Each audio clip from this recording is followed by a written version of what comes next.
E agora me diga se eu tenho direito. Esta emissora passa a apresentar Evangelho e Cidadania, uma conversa a serviço da vida. Agora me digam se eu tenho Apresentação: Frei José Fernandes. cidadão, ou por Deus não fui feito. Olá, gente querida da Rádio 13 de Maio, a você que nos acompanha através dessa rádio e também através dos computadores. A você, Frei Casimiro, que está sempre apresentando aí esse programa bem animado. Eu desejo a cada uma e cada um de vocês uma excelente sexta-feira, um dia muito abençoado por Deus. Você está ouvindo o Evangelho e Cidadania. Apresentação Frei José Fernandes. O mundo todo nos últimos dias, aliás, durante 13 dias, viveu procurando saber quem será o novo Papa.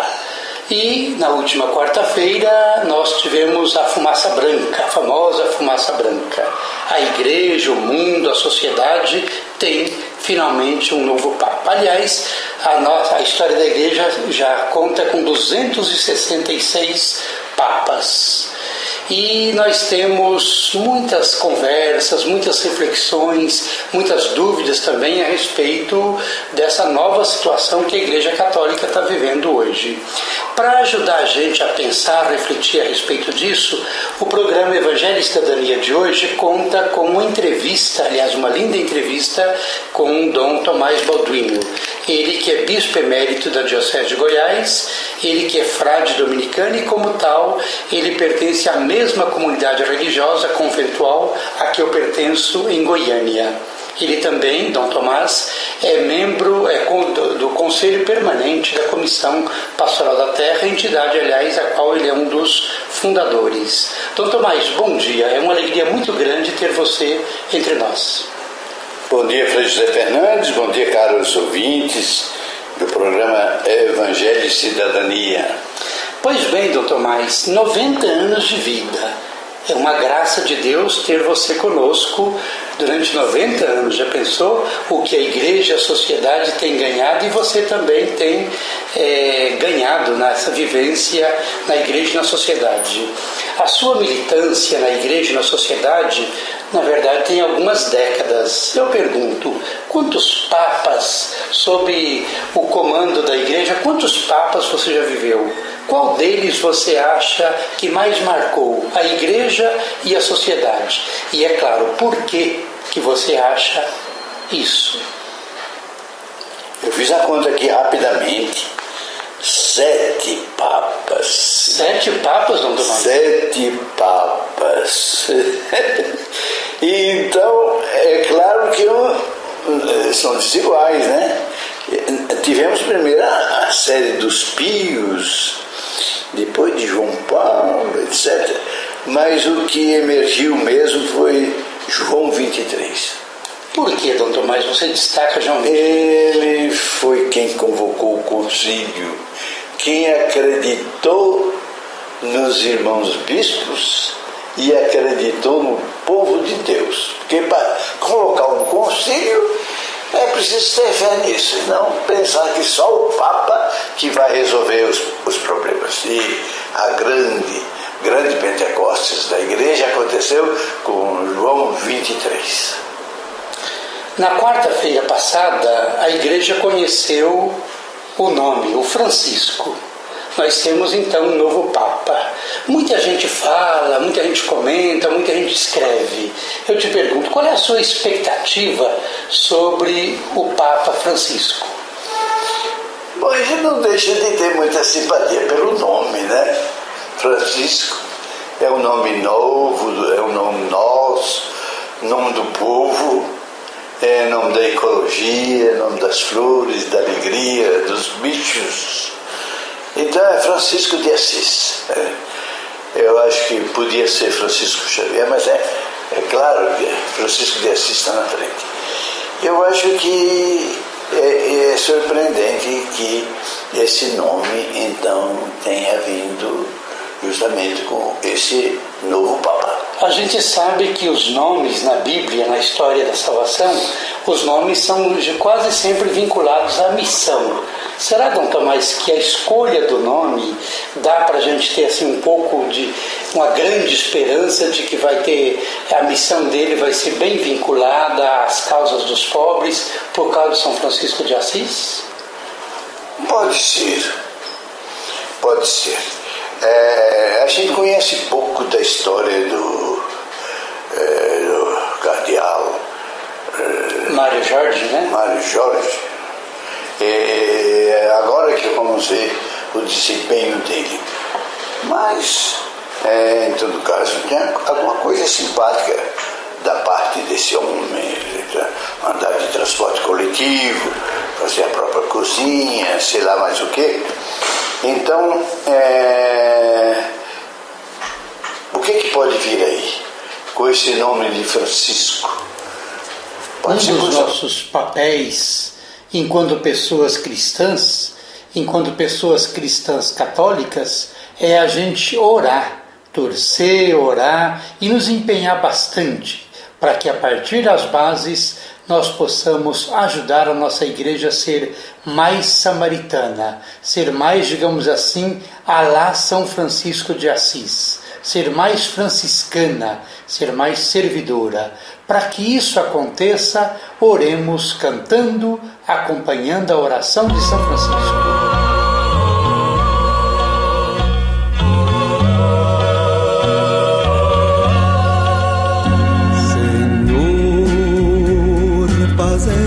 Instrumento de vossa paz. Onde houver ódio, que eu leve o amor. Onde houver ofensa, que eu leve o perdão. Onde houver discórdia, que eu leve a união. Onde houver dúvida, que eu leve a fé. Onde houver erro, que eu leve a verdade. Onde houver desespero, que eu leve a esperança. Onde houver tristeza, que eu leve a alegria. Onde houver trevas, que eu leve a luz.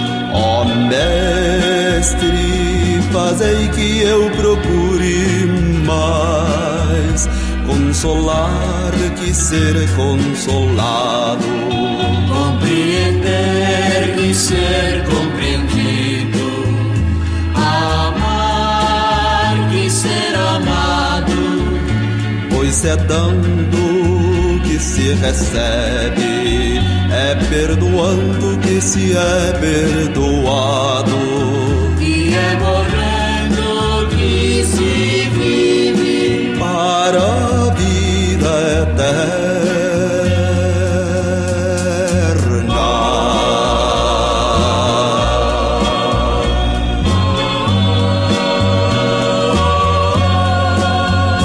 Ó Mestre, fazei que eu procure mais consolar que ser consolado, compreender que ser compreendido, amar que ser amado, pois é dando que se recebe, é perdoando que se é perdoado, e é morrendo que se vive para a vida eterna.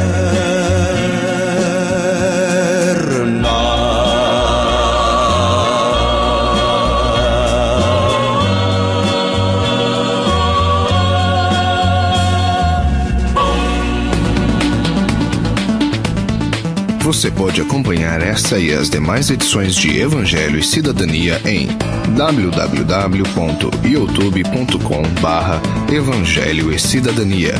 Acesse e ajude a divulgar essa boa notícia.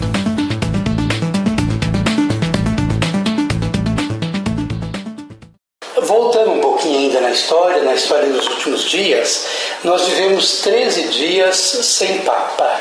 E nesse período muita coisa foi escrita, muita coisa foi dita, a mídia trabalhou muito essas questões, veiculou muitas matérias sobre a renúncia do Papa, sobre as crises da Igreja Católica, sobre o peso da estrutura do Vaticano, e a mídia também colocou um pouco alguns artigos bons, boas reflexões, boas mensagens.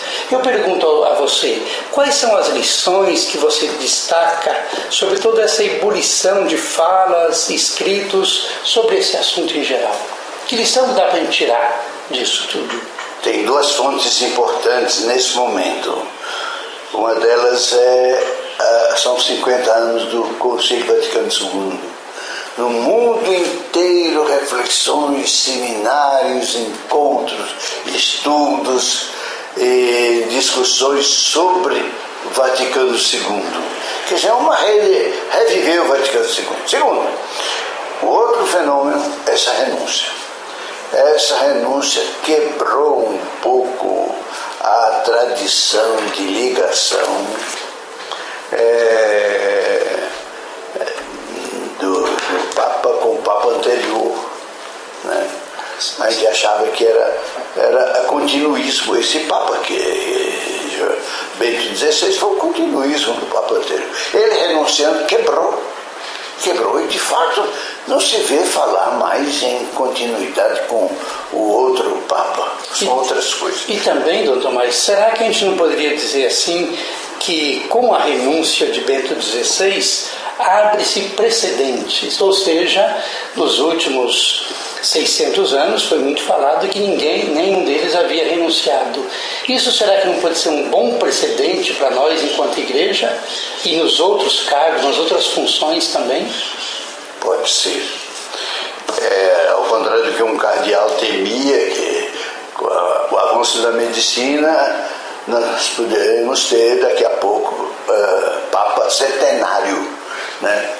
Imagina, isso não é bom para a igreja, é bom que haja essa mudança. Agora, a mudança que aconteceu com Bento XVI na renúncia dele foi um questionamento sobre o papado. Como assim? Explica um pouquinho mais, doutor Tomás. Quer dizer, o papado não é a solução. O problema está no papado. Quer dizer, uma instituição milenar que foi acumulando poderes, foi acumulando, centralizando força sobre si mesma e está na contramão da nossa história, que é uma história de democracia, uma história de participação, a própria história do concílio, que é uma história de colegiado, dos bispos, de colegiado do povo de Deus, não é? Eu acho que isso se quebrou com essa renúncia e abriu caminho a um questionamento sobre a própria figura do papado. Quer dizer, então você separa bem o que é a pessoa do Papa eleito e o que é a estrutura, digamos assim, de governo administrativo da Igreja, não é? A tal ponto que por melhor que seja o Papa, por mais genial que seja, se ele não supera essa cura que está aí, esse papado que está aí, ele acaba isolado, ele acaba sozinho, como acabou Bento XVI. Nessa perspectiva, doutor Tomás, o fato do Francisco, o novo Papa, não ser europeu, o que você acha? Será que dá para a gente esperar um pouco de novos ares na Cúria Romana, sendo que quem vai estar lá agora no comando geral é alguém do terceiro mundo, é alguém da América Latina, é alguém particularmente da América do Sul, ou seja, não é ninguém da Europa. Como que você vê esse sinal? Olha, a igreja sofre, além da romanização, da romanocentrismo, a eurocentrismo. E isso é um mal para a igreja, que é uma igreja do mundo inteiro, que envolve todas as culturas, todos os povos, todas as tradições, Então, por quê? Por que privilegiar a cultura branca, europeia, que fala tais e tais línguas, tem tal e tal cultura, em detrimento dos outros povos, inclusive da América Latina, essa que é agora o continente do novo Papa. Eu acho que essa mudança de Europa para a América Latina é altamente positivo e abre caminho a muita perspectiva. São mais de 50 milhões de jovens no Brasil.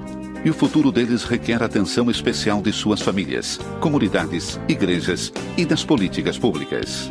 Quando compreendidos e amados, com as condições dignas para viver, eles inundam o nosso país com a alegria da fé e da sua esperança. Campanha da Fraternidade 2013. Fraternidade e Juventude. Uma realização da CNBB.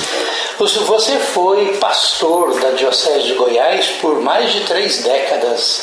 Dê uma mensagem final aos ouvintes do nosso Evangelho e Cidadania, lembrando que as pessoas nos acompanham através das ondas da 13 de maio, mas também através da internet, dos computadores.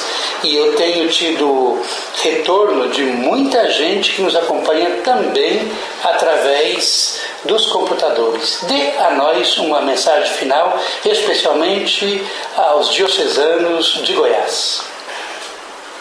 Meus irmãos e irmãs da Diocese de Goiás, vocês sabem que todo ano eu passo a Semana Santa em Goiás, lá no Mosteiro. E faz parte dessa caminhada da Semana Santa uma reflexão sobre os passos do Senhor Jesus. E na procissão do fogaréu, em geral, a gente toma um tema da campanha da fraternidade. E eu vou tomar, então, a juventude. E quero, então, desde já, anunciar para a juventude a nossa grande esperança de salvação dessa massa tão sofrida, tão abandonada, a juventude no mundo, sobretudo a juventude dos negros, dos indígenas, dos pobres, de um modo geral. E cabe aos próprios jovens a solução desses problemas. E eu creio que a minha reflexão pascal durante esses dias que estarei lá vai ser nessa linha, e espero também que vocês caminhem no mesmo passo que a gente quer caminhar, o caminho pascal de ressurreição a partir de baixo, a partir do pobre, a partir do necessitado, da pessoa sofrida e humilhada. Como vocês ouvintes perceberam, esse nosso programa hoje, ele foi, digamos assim, uma edição especial. Afinal de contas, estamos vendo os primeiros dias do novo Papa, o Papa Francisco. Por isso a gente escolheu e privilegiou essa nossa conversa com Dom Tomás. Dom Tomás, muito obrigado pela sua sábia, oportuna mensagem para nós. Nós te agradecemos, desejamos a você um ótimo dia, um excelente final de semana e muita saúde. Obrigado, Dom Tomás. Obrigado. E por que não dizer a você também uma feliz Páscoa? A você também, Frei José Fernandes, aos ouvintes de Evangelho e Cidadania, aos ouvintes da minha querida Diocese de Goiás. Então, feliz Páscoa na construção do reino de Deus, a partir dos pobres e a partir do povo de Deus. Toda sexta-feira na 13 de maio FM, às 6h40 da manhã e reprise às 11 horas da manhã. Programa Evangelho e Cidadania. Apresentação, Frei José Fernandes. Gente querida, chegou a hora de irmos encerrando o nosso programa Evangelho e Cidadania. Fique com Deus, até a próxima sexta-feira, se Deus quiser. Tchau, gente, bom final de semana. E agora me diga se eu tenho direito. Você ouviu Evangelho e Cidadania, uma conversa a serviço da vida. Agora me digam se eu Apresentação, Frei José Fernandes. Cidadão, ou por Deus não fui feito